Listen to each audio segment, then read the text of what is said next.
Tiada yang mustahil bagimu,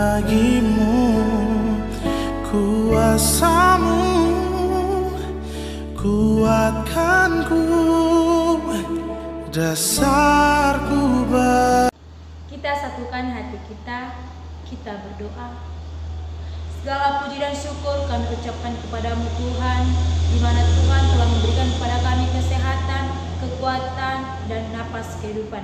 Kini pun Tuhan, kami akan mendengarkan sebagian dari isi firman-Mu.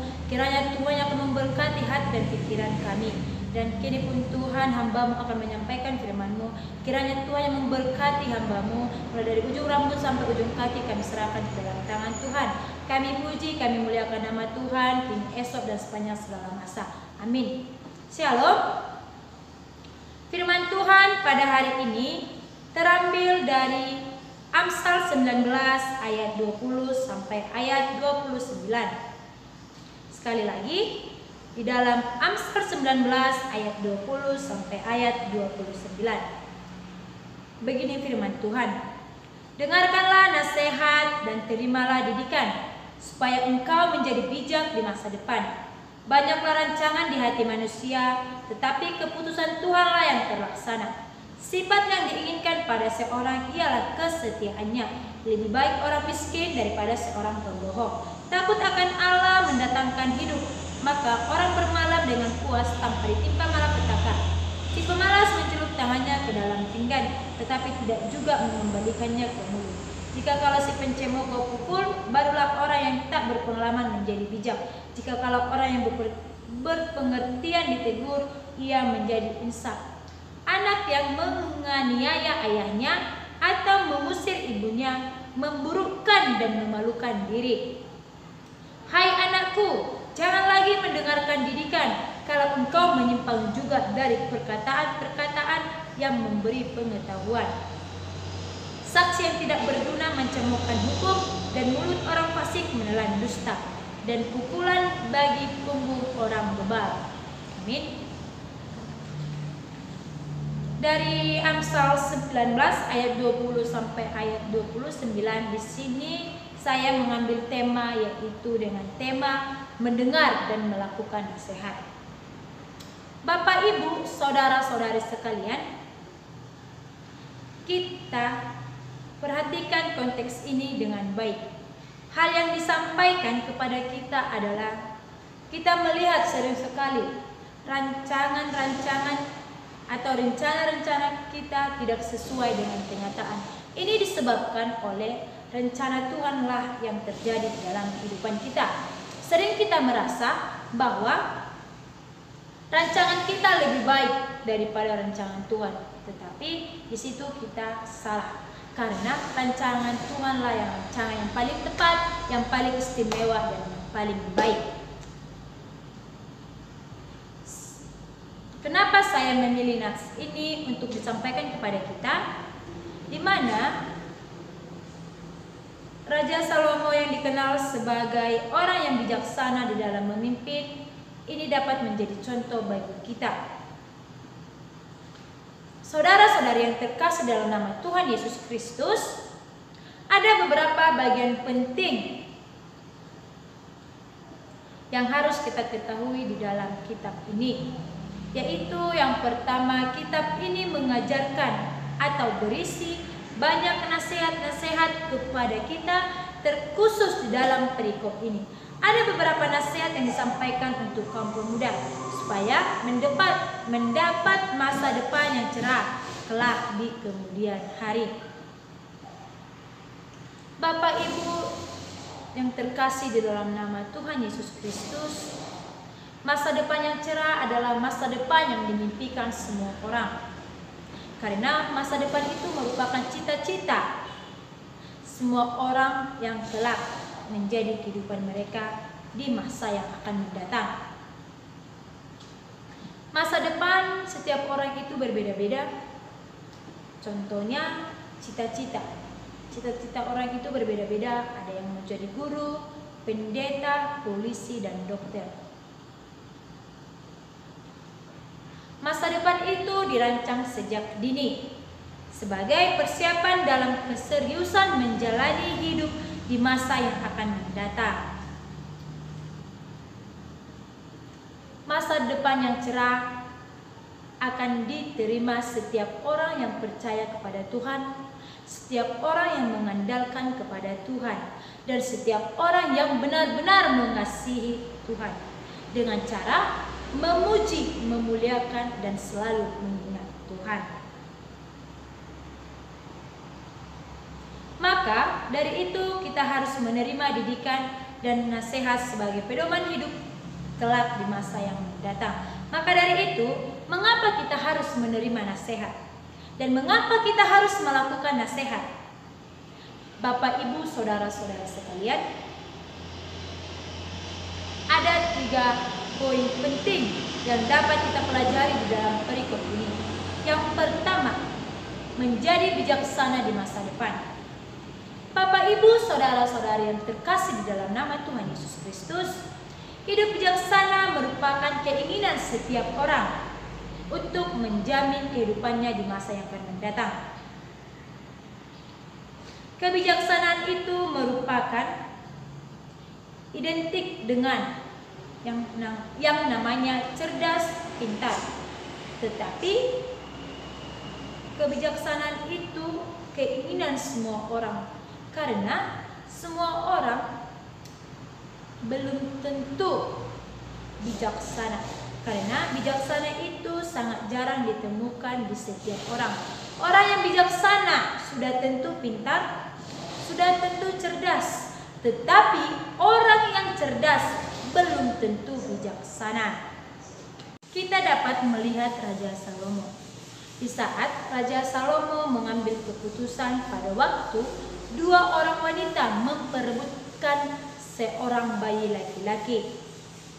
Di sini Raja Salomo meminta kepada Tuhan, memohon kepada Tuhan diberikan jiwa kepemimpinan, jiwa kebijaksanaan dalam memimpin. Raja Salomo tidak meminta kekayaan, Raja Salomo tidak meminta panjang umur, Raja Salomo tidak meminta kehormatan, tetapi Raja Salomo meminta kebijaksanaan dalam memimpin.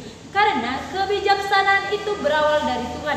Maka kaum muda, Bapak, Ibu, saudara-saudari semua, mintalah kebijaksanaan kepada Tuhan, maka Tuhan akan memberikannya kepadamu. Poin yang kedua yaitu merupakan suatu keharusan bagi kita, atau merupakan suatu keharusan bagi orang percaya. Bisa kita lihat di ayat 22 sampai ayat 25.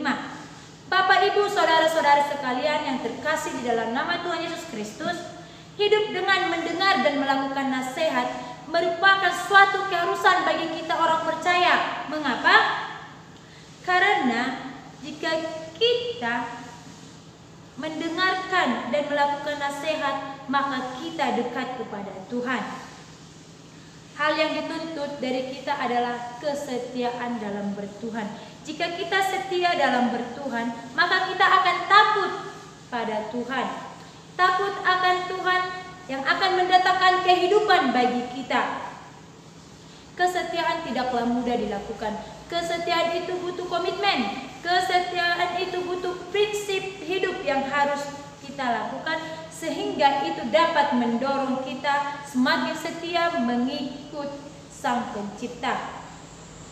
Salah satu contoh yaitu Nabi Ayub, di mana Nabi Ayub adalah orang yang paling setia di muka bumi ini setelah Yakub dan Yusuf meninggal.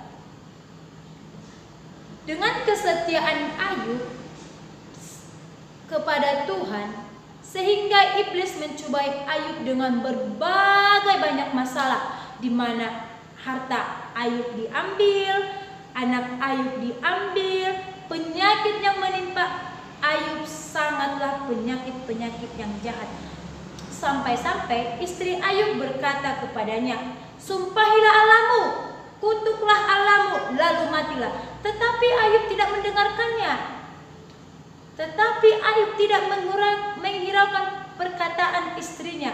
Ayub selalu berserah kepada Tuhan, meminta pertolongan kepada Tuhan, sehingga Tuhan memberkati Ayub berlipat-lipat kali ganda.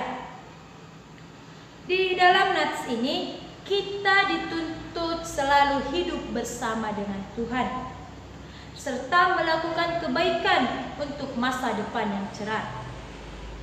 Nasihat dan didikan yang harus kita dengarkan itu bisa kita dapat dari orang tua, keluarga, masyarakat, teman-teman kita, dan lain sebagainya.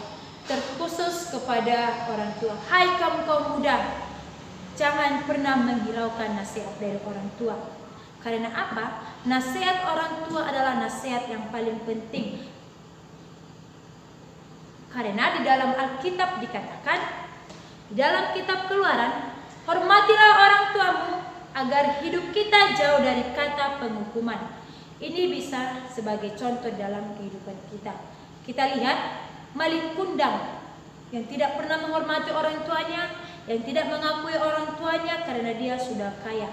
Dia malu mempunyai orang tua seperti ibunya. Di sini kita dapat melihat maling kundang dihukum menjadi batu. Karena apa? Karena jika kita menghiraukan nasihat dari orang tua kita, maka kita akan kena hukum. Apakah kita akan setia terus kepada Tuhan seperti Ayub? Jika demikian, maka Tuhan akan memberkati engkau juga. Kita akan mendapatkan kehidupan yang kekal. Yang ketiga, yaitu celakalah orang yang menolak nasihat. Bisa kita lihat di dalam ayat 26 sampai ayat 29. Lambat atau cepat hukuman atas dosa pasti akan datang, karena hukuman atas dosa itu merupakan kita yang tidak mau bertobat. Biasanya orang yang menolak nasihat itu, orang yang tidak mendengarkan nasihat itu disebabkan orang yang tidak mau bertobat. Orang yang selalu sombong, menyangkal diri, cinta akan dunia, cinta akan dosa. Di sini bisa kita lihat di dalam Pengkhotbah 4 ayat 13. Di sini ada seorang anak muda yang miskin tetapi mau menerima nasihat. Itu lebih baik daripada orang kaya tua tetapi dia keras kepala, keras hati, suka berbohong, suka berbuat jahat, dan tidak mau menerima nasihat. Banyak orang Kristen seperti orang kaya tersebut, di mana orang Kristen menjadi begitu jelek, jahat, penuh tabiat lama, dan menjadi batu sentuhan bagi orang-orang banyak. Itu disebabkan karena tidak mau mendengar nasihat dan tidak mau bertobat. Mereka ingin selalu mengikuti keinginan daging dan akalnya. Orang Kristen tidak tergantung dari tua dan muda.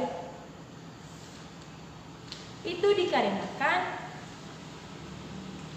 orang Kristen tergantung dari hati yang mau taat kepada Tuhan. Jangan menjadi raja tua, yaitu yang sombong, menolak nasihat. Itu akan menimbulkan banyak sekali tabiat-tabiat yang jelek, dan bahkan sampai mereka menghina Tuhan. Bahkan mereka menjatuhkan Tuhan. Bisa kita lihat di Roma 2 ayat 24. Di sini ada tanda-tanda orang yang mau dinasihati. 1. Tidak marah, tidak melawan, tidak membantah-bantah. Dia tetap bersyukur walaupun dia dinasihati.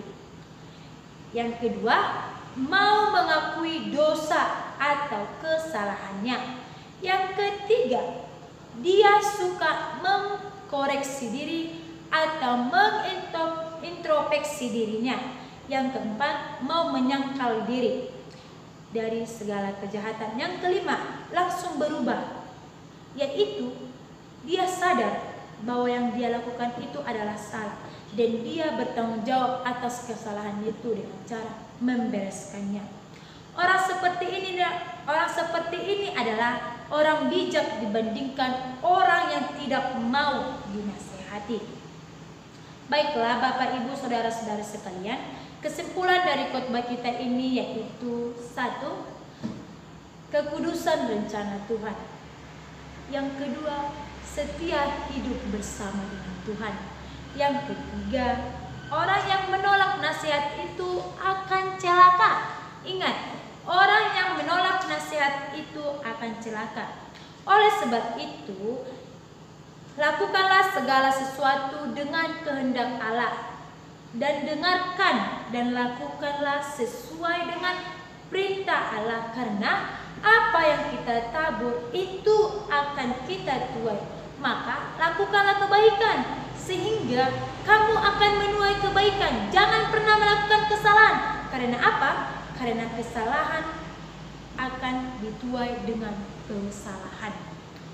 Maka lakukanlah kebaikan dengan sukacita, sehingga orang yang kita tolong itu, bahkan orang yang kita berbuat baik itu akan menerima berkat, sehingga Tuhan melipat gandakan berkat-berkatnya ke dalam diri kita.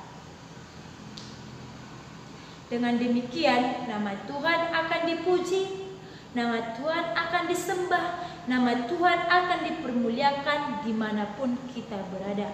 Amin. Bapak, Ibu, Saudara-saudara semua, mari kita berdoa.